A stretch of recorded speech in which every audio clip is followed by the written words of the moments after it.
तो हम लोग पोटेंशियल डिफरेंस ए पॉइंट और बी पॉइंट के बीच, ठीक है, हम लोग चलते हैं लेकर के ए से चलते हैं बी तक और पोटेंशियल डिफरेंस लिखते हैं। तो पोटेंशियल डिफरेंस ए और बी के बीच हम लोग निकालना चाहते हैं, तो ए से चलेंगे हम लोग बी की तरफ, है ना, ए से बी की तरफ चलेंगे।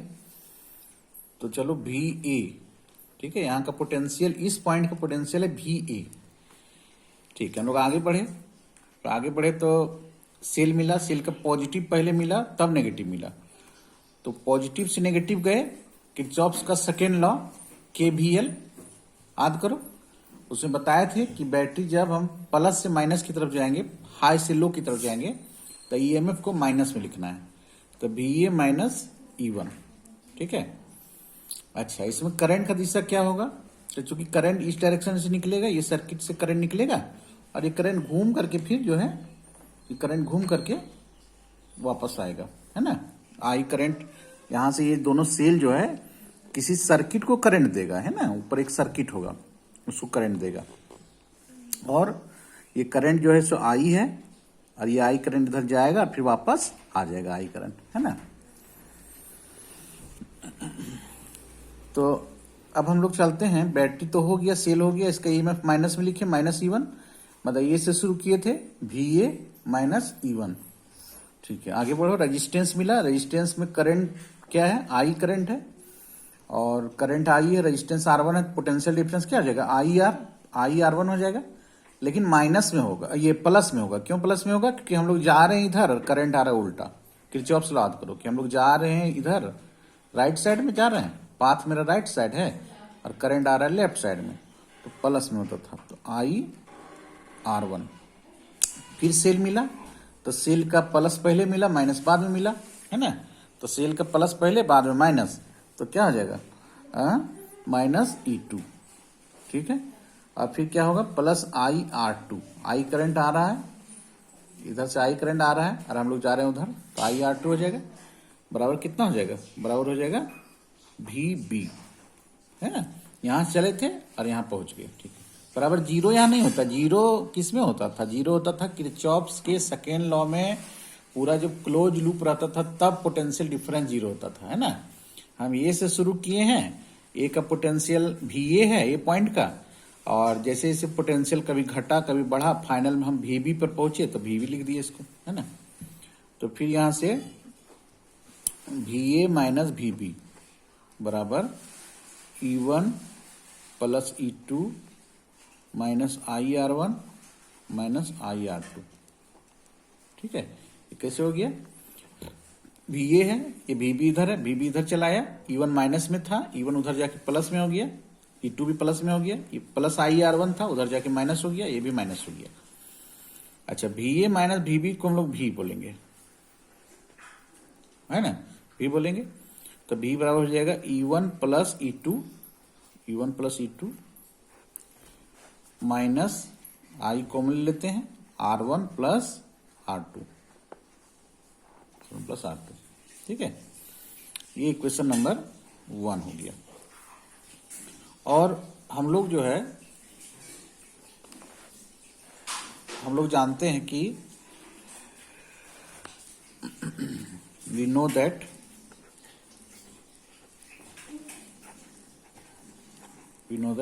हम लोग पढ़े थे सेल में कि V बराबर E माइनस IR ऐसा करके होता है, जहां V टर्मिनल पोटेंशियल डिफरेंस है, तो V जो सो टर्मिनल पोटेंशियल डिफरेंस का मतलब दोनों सेल के बीच का पोटेंशियल डिफरेंस जब करंट सप्लाई कर रहा है, और E EMF उस सेल का, I जो जितना करंट है, R इंटरनल रेजिस्टेंस है। तो हम लोग ये जो सेल है, दोनों सेल है, इसका इक्विवेलेंट को हम E इक्विवेलेंट लिख देते हैं, E EQ मतलब इक्विवेलेंट, और R को R EQ लिख देते हैं, इक्वेशन नंबर 2। अब इक्वेशन 1 और 2 का तुलना करते हैं, कंपेयर करते हैं, किसको कंपेयर करते हैं, इक्वेशन 1 और इक्वेशन 2 का तुलना करते हैं, ठीक है। तो देखिए लेफ्ट साइड में दोनों का V है और राइट साइड में क्या है, EQ है, इधर E1 प्लस E2 है ना, EQ है, E1 प्लस E2 है, तो क्या हो जाएगा फिर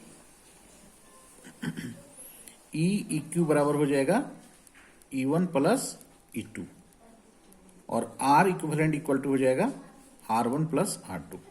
तो हम लोग यहां से ये सीखे कि जब दोनों सेल सीरीज में है, दोनों सेल सीरीज में जब है तो इक्विवेलेंट जो है सो E1 प्लस E2 आ गया और रेजिस्टेंस जो है सो R1 प्लस R2 आ गया। यदि 3 सेल रहता तो E1 plus E2 plus E3 हो जाता, 3 रेजिस्टेंस रहता R1 plus R2 plus R3, तो n तक रहता तो E1 plus E2 plus E3 plus En हो जाता है ना, R1 plus R2 plus R3 plus Rn हो जाता। तो कल जो बताए थे सीरीज ग्रुपिंग वाला, उसमें हम ऐसे ही लिखे थे कि सेल था और प्रत्येक का ईएमएफ जो है ई था शायद, तो प्रत्येक का ईएमएफ ई था, सबको जोड़ दिए थे ना, नेट ईएमएफ एन ई हो गया था। तो एन ई हो गया था, कैसे एन ई हो गया, सबको जोड़ दिए थे, बोले थे ई प्लस ई एन बार लिखेंगे तो एन ई हो जाएगा। तो यहाँ पर E1 plus E2 plus E3 आ जाएगा, है ना, R1 plus R2 plus R3 आ जाएगा। तो हम लोग इसको सीखे एक दूसरे तरीके से, है ना, जो बेसिक मेथड है उससे हम लोग कॉन्सेप्ट ऑफ सीरीज ग्रुपिंग सीखे। ठीक है, अब हम लोग पैरेलल ग्रुपिंग पढ़ते हैं। पैरेलल ग्रुपिंग में हम लोग पहले कॉन्सेप्ट को समझते हैं, उसके बाद जो परीक्षा में जो पूछा जाता है, जैसे मान लो ये परीक्षा में पूछा जाएगा सीरीज ग्रुपिंग, तो सीरीज ग्रुपिंग परीक्षा में पूछा जाएगा तो शुरू में जो पढ़ाए थे पिछले वीडियो लेक्चर में उसको ही पूछा जाता है, जैसे grouping of cell, series grouping क्या है ना, और ये सब जो फॉर्मूला आया था आई बराबर N E by N R plus R, ये सब पूछा जाता है। ठीक, लेकिन अब जो कॉन्सेप्ट आज हम लोग पढ़े सीरीज ग्रुपिंग का, तो उसको पूछा नहीं जाता, वो समझने के लिए है, उसको समझना बहुत जरूरी है ना। अब हम लोग थोड़ा सा कॉन्सेप्ट पढ़ते हैं, पैरेलल ग्रुपिंग का, कॉन्सेप्ट ऑफ पैरेलल ग्रुपिंग। ठीक, पैरेलल ग्रुपिंग का कॉन्सेप्ट कि किस प्रकार से पैरेलल ग्रुपिंग में हम लोग बोलेंगे।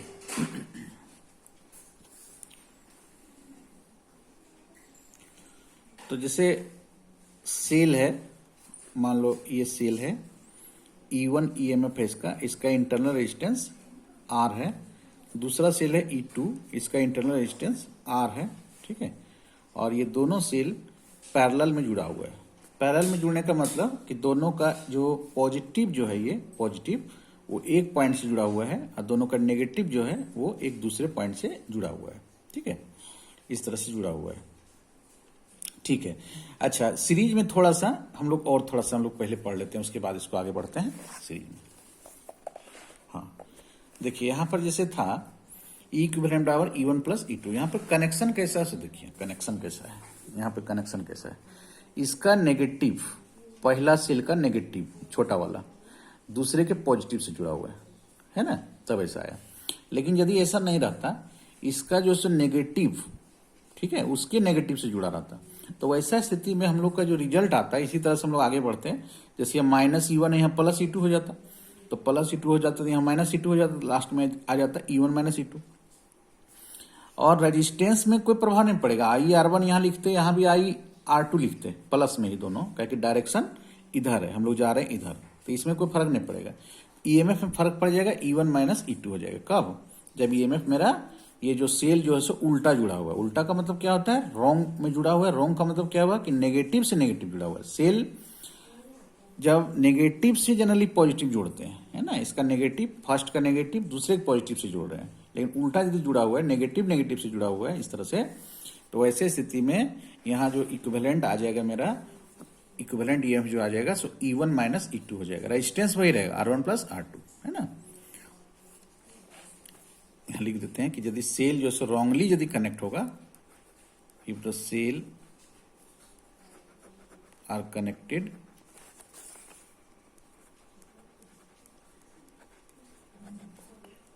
रॉन्गली, यदि रॉन्गली कनेक्ट होगा तो इक्विवेलेंट जो यहां पर हम लोग देख रहे हैं वो E1 माइनस E2 हो जाता है। मतलब प्लस जो प्लस है उसको माइनस में लिख देता। हाँ, यदि E2 बड़ा मैग्नीट्यूड का है, वैसी स्थिति में E2 माइनस E1 लिखना पड़ेगा, और R इक्विवेलेंट हो जाएगा R1 प्लस R2। प्लस है तो प्लस ही रहेगा, माइनस नहीं होगा इसमें, रेजिस्टेंस में, है ना, हम लोग ड्राइव कर रहे हैं इस चीज को। और E इक्विवेलेंट जो है E1 माइनस E2 हो जाएगा। तो पैरेलल ग्रुपिंग में यहाँ पर दो सेल है E1 और R1 इसका इंटरनल रेजिस्टेंस है, इसका इंटरनल रेजिस्टेंस R2 है, और इसका ईएमएफ जो सो E2 है। और ये किसी एक्सटर्नल रेजिस्टेंस को जो है, बाहरी रेजिस्टेंस को ये करंट प्रोवाइड कर रहा है। सेल का काम ही है कि कोई बल्ब इससे जला रहे हैं या कुछ हम लोग इलेक्ट्रिकल इंस्ट्रूमेंट में इसका उपयोग कर रहे हैं, इसके करंट का ड्रॉ कर रहे हैं करंट इससे। तो मान लेते हैं कि इससे I1 करंट निकला, इससे I2 करंट निकला, ड्रॉ हुआ है ना। टोटल करंट इसमें गया कितना, I है ना। ये एक रेजिस्टेंस है, R रेजिस्टेंस है, ठीक है।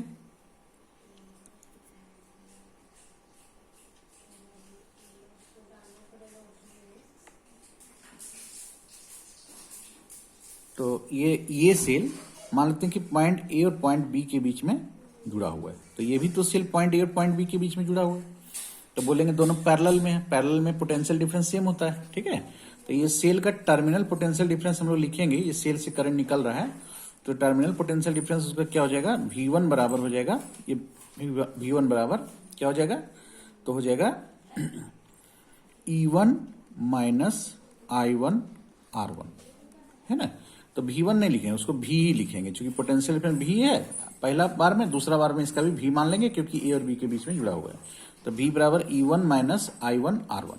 ये क्यों लिखे, क्योंकि हम लोग फॉर्मूला पढ़े थे सबसे शुरू में, सेल में पढ़े थे कि V बराबर होता है E माइनस आई आर, जहां V क्या है, टर्मिनल पोटेंशियल डिफरेंस, E क्या है, EMF, I क्या है, जो करंट उससे पास हो रहा है, करंट यहाँ I1 पास हो रहा है, और R1 रेजिस्टेंस है, इंटरनल रेजिस्टेंस है ना। R यहाँ इंटरनल रेजिस्टेंस है, यहाँ R की जगह पर R1 है, ठीक है। यहां से हम लोग I1 निकालने का कोशिश करेंगे, ठीक है। तो हो जाएगा I1 R1 बराबर हो जाएगा E1 माइनस V। तो यहां से I1 निकालने की कोशिश कर रहे हैं हम लोग। I1 बराबर हो जाएगा E1 माइनस V बटे R1, ठीक है। I1 बराबर निकला, ठीक है। और इसी तरह से ऑल्सो हम लोग लिख सकते हैं कि V बराबर E2 माइनस I2 R2। किसके लिए लिख सकते हैं, सेकंड सेल के लिए लिख सकते हैं। इसका भी पोटेंशियल डिफरेंस V ही होगा, इसका भी तो इसका भी, क्यों, A और B के बीच में जुड़ा हुआ है V।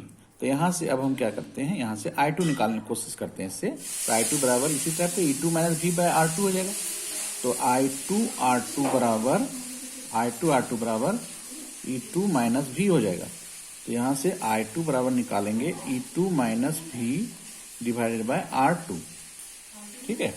अब है कि ये जो सेल है, दोनों सेल मिल करके इसको करंट दे रहा है, I करंट दे रहा है। तो I बराबर हम लिख सकते हैं I1 plus I2। Now I बराबर I1 प्लस I2, दोनों सेल मिल जाता है तो I1 प्लस I2 करंट देता है। तो I1 प्लस I2 का मान जो है हम लोग यहाँ पुट कर देंगे, E1 minus V by R1 plus E2 minus V by R2 I बराबर, इसको थोड़ा हम लोग तोड़ देंगे, E1 by R1 minus V by R1, E2 by R2 minus V by R2, ऐसा कर देंगे।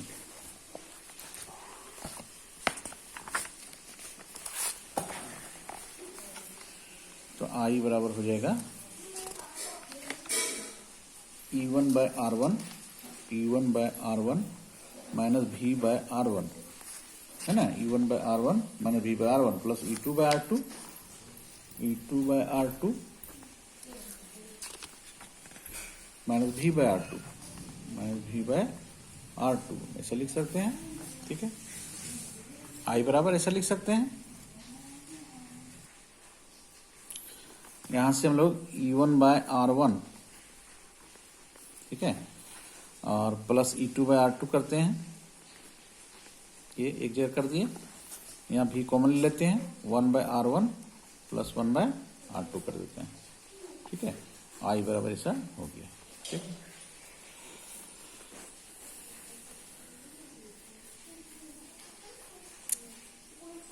ठीक है, अब हम लोग इसको V बराबर E माइनस आई आर के रूप में लाना चाहते हैं, ठीक है। V बराबर E माइनस आई आर के रूप, तो इसको दोनों साइड भागा दे देते हैं, सब में भागा देते हैं, कितना से, 1 by R1 plus 1 by R2। हमने V को हम फ्री लाना चाहते हैं ना, तो हो जाएगा I by 1 by R1 plus 1 by R2, भागा दे दिए।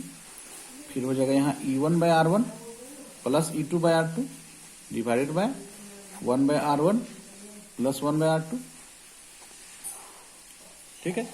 और यहाँ भी इससे भागा देंगे तो बस V बचेगा, ठीक है। अब V को इधर लेते आओ, V इधर आएगा तो प्लस हो जाएगा, तो E1/R1 plus E2/R2 bye 1/R1 plus 1/R2, है ना, और माइनस I/1/R1 प्लस 1/R2, ठीक है।